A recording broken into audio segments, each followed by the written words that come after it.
Samantala, tuloy-tuloy pa rin tayo sa mga report ng ating mga kabangsamorong mga FRs. Si Kabangsamorong Hatta, sa kanyang balitang pang-edukasyon, 1,978 na mga mag-aaral ng CSU ay nakatanggap ng cash assistance na nagkakahalaga ng 5,000 pesos bawat isa mula kay Senador Amy Marcos. Balitang pang-edukasyon. Kabangsamorong Tunay, Hatta Biloni, bosses mo na yan. Assalamualaikum warahmatullahi wabarakatuh. Mapya mapita Bangsamoro. Matagumpay na naidaos kahapon sa Cotabato State University ang pamamahagi ng cash assistance na nagkakahalaga ng 5,000 bawat mag-aaral sa iba't ibang colleges ng CSU na may hirap ngunit karapat-dapat. Ito ay mula kay Senator Amy Marcos. Nasa 1,978 na mga mag-aaral ang nakatanggap at inaasahan na mayroon pang susunod tulad nito.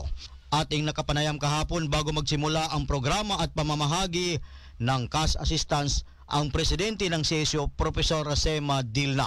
Auzubillahiminasyaitanirrajim. Bismillahirrahmanirrahim. Assalamualaikum warahmatullahi ta'ala wabarakatuh.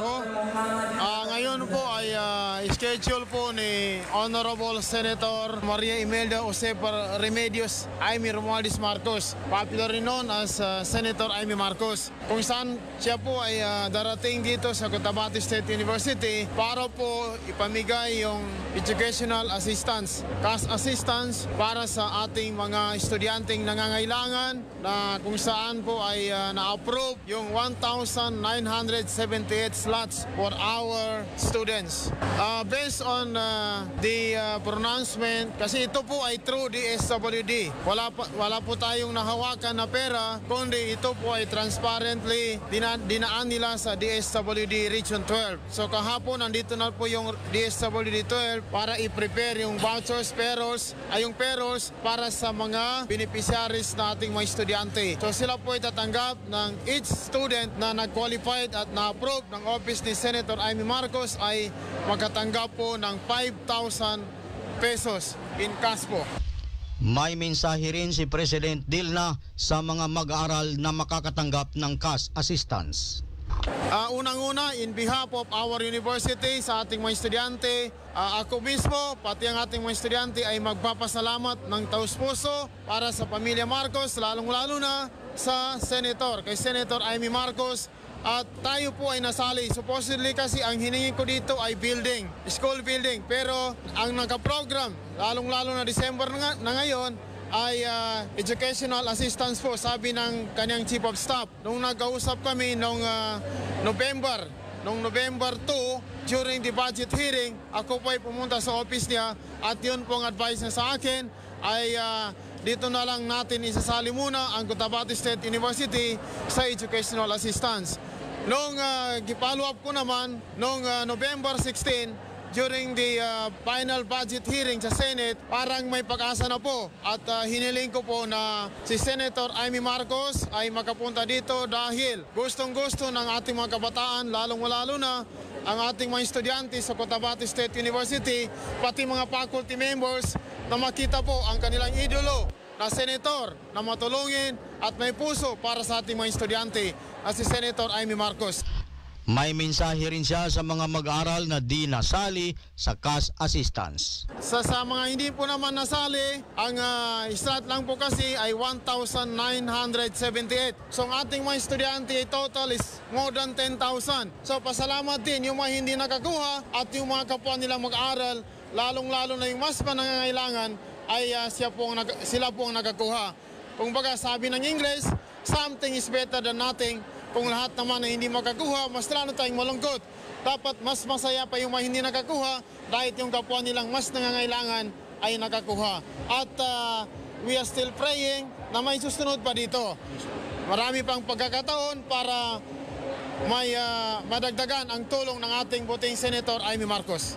Ang huling mensahe po ninyo sa mga tagapakinig ng 92.1 Voice FM po, sir. Sa mga tagapakinig, tayo po ay nagpapasalamat sa ating Panginoon at ang ating university ay napabilang po. Hindi lahat ng university ay naging beneficiary ng educational assistance.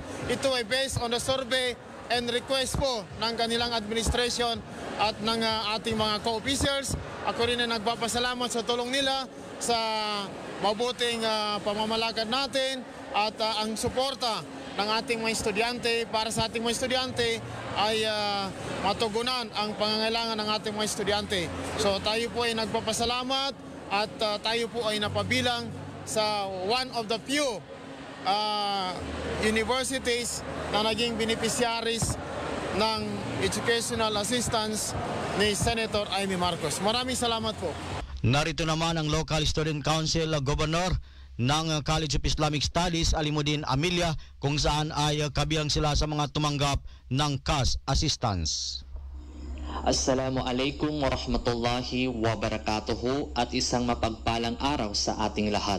Alhamdulillah, alhamdulillah, alhamdulillah. Unang-una, tayo'y nagpapasalamat sa ating Panginoon, ang Allah, sa biyayang kanyang ibinigay sa atin sa araw na ito. Tayo rin ay nagpapasalamat sa ating mahal na Senator, Ma'am Amy Marcos, sa kanyang tulong finansyal para sa mga mag-aaral ng Cotabato State University. Bilang isang graduating student, tayo ay sobrang saya dahil napakalaking tulong ito para sa amin. At sana ay marami pa silang matutulungan ng mga kagaya namin ng mga estudyante na lubos na nangangailangan. Tayo rin ay nagpapasalamat sa ating University President, Professor Sema G. Dilna, dahil sa kanyang inisyatiba na magkaroon ng ganitong programa sa ating paaralan dito sa Cotabato State University. Maraming salamat, University President, Professor Sema G. Dilna. And also to our Director of OSAS, Dr. Jedeline Alimuddin, dahil isa rin siya sa mga tumulong sa amin na mga student ng Cotabato State University sa kanyang pagiging aktibo sa lahat ng programa ng ating pinakamamahal na paaralan. Maraming salamat, Ma'am Jed. Mabuhay, Cotabato State University. At yan ang aking report para sa Balitang Pag-edukasyon. Ako po si Kabangsamorong Boys 29 Hattabilon nagulat sa MMB. Mapya Mapita Bangsamoro, ito ang bagong boses ng Bangsamoro.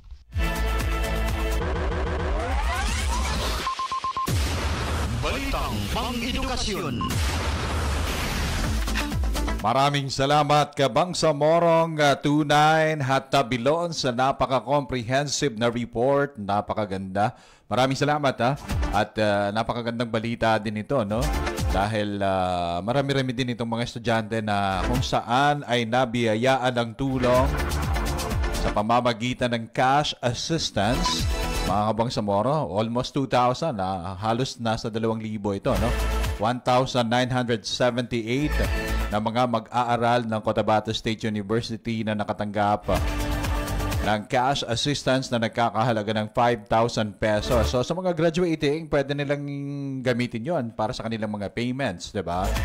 Bawat isa mula kay Senador Amy Marcos. At syempre, nakita natin kung gaano nagpasalamat ang estudyante sa pamamagitan ng kanilang university student government o governor, no? Tama ba?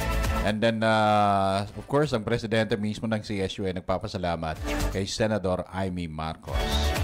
44 minutes makalipas ang alas 6 ng umaga at ang oras na yan ay hatid naman sa atin, syempre, ng Project Tabang at ng Ambag program ng Office of the Chief Minister.